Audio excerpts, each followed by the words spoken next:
talk about probably my favorite artist ever, Steven Paul Judd.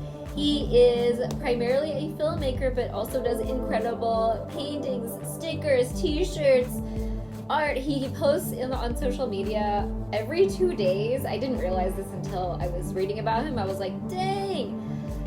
So he is from Oklahoma, Kiowa, Choctaw. He is Native American heritage, and he does incredible work. So he grew up on a reservation, not a lot of things, had not seen TV before, and then he gets polio, so has to go to the hospital, and there he sees TV the first time, and is like, whoa, what is this? And then it's The Wizard of Oz, but also changes color, so his mind is blown. He goes back home, convinces his family they need to get a TV, and he doesn't see Native Americans in the films. And even as he gets older, he realizes the Native Americans he is seeing in pop culture are not even really Native Americans. They're like white people playing them or different people playing them. So he's like, that's it, I'm becoming an artist and making what I want to see. He starts making really cool films. I highly recommend any of them. He's really big on, you can just make them with your cell phone. Like, you don't need a huge budget. He just wrote, directed, produced Ronnie Bodine, this fun short film, and he just read about screenplays. He's like, I got a bunch of books about screenplays, read about them, and worked with people, asked questions, and figured it out. Super cool. He uses a lot of pop culture imagery, like inspired by Banksy, Andy Warhol, even The Far Side. So uses humor to tell sometimes pretty intense Native American stories. For example, for First Contact, he has these two Native American guys, and they see these boats, and one guy's like, whoa, those are cool, we should like let them come aboard and see what's going on. The other guy's like, ooh, I don't know, what if they take away their kids and beat us for speaking our language? The other guy's like, no man, that's not gonna happen. And then this goes back and forth. It's actually hilarious, so I highly recommend watching it.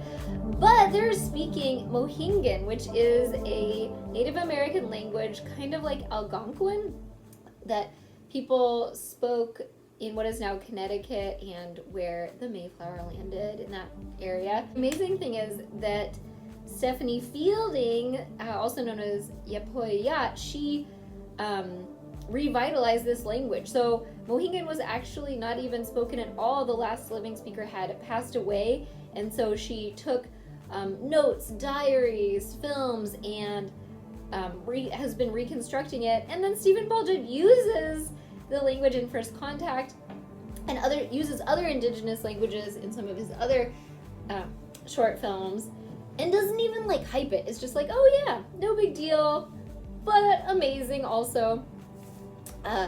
He does artwork about various Native Americans, like Jim Thorp, for example, who was incredible. So he had a lot of adversity, right? Like living as a Native American like 100 years ago, super hard.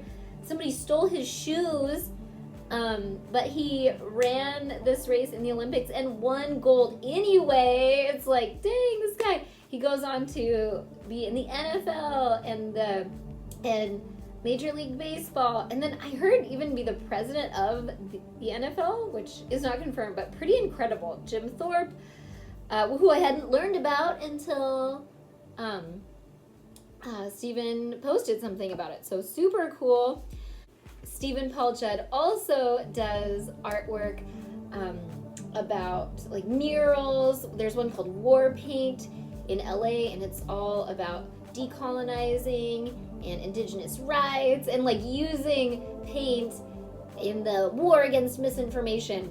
He also painted these $20 bills, but over Andrew Jackson, because if you didn't know, Andrew Jackson is the one that signed the Indian Removal Act, Indian Extermination Act. super messed up that he's on our $20 bill. And so he uses his platform to hype Indigenous people, like A Tribe Called Red. He did their album covers and some t-shirts that are so cool. I highly recommend following Steven Paul Judd on social media. He comes up with amazing things all the time. Stickers, skateboards, t-shirts, like so good. I was able to meet him once in Winthrop. He put on this like workshop where everybody painted one square, and then at the end it was a famous Native American portrait. So it was so cool to be able to do that. My friend who's Native, and we grew up on the same reservation, I was like, you have to come to this, and I was like, mind blown, this guy's so cool, and all his artwork's so cool.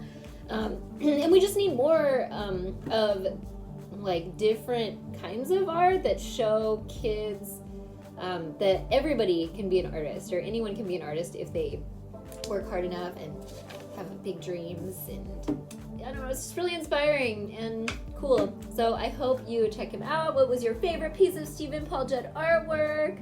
Let me know. All right, take care. Thanks, bye.